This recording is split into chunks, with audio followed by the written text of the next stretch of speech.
শুভ দুপুর বন্ধুরা, দেখো আরেকটি নতুন দিনে তোমাদের আমি আমার রান্নাঘরে নিয়ে চলে আসলাম। তা চলো আজ লাঞ্চ মেনুতে কি কি রান্না করেছি একবার তোমাদের তাড়াতাড়ি দেখিয়ে দিই। দেখো এখানে তো আছে রোজকার মতন ভাত, তার সাথে করেছি দেখো মূলো দিয়ে আর শিম দিয়ে মটর ডাল করেছি। এখন তো মূলো শিম সব শীতের সবজি উঠে গেছে, এই দিয়ে ডাল করেছি।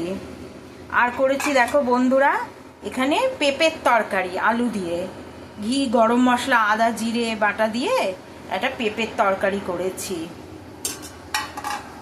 আর দেখো কালকে পালং শাক করেছিলাম, কতটা রয়ে গেছে, এটা আজ খেয়ে নেব। আর করেছি দেখো বন্ধুরা এখানে ছোট ছোট পাবদা মাছ, এগুলো হচ্ছে তোমার দেশি পাবদা, ধনেপাতা দিয়ে পাবদা মাছের ঝোল করেছি। এই হচ্ছে আজকে আমাদের দুপুরের লাঞ্চ মেনু।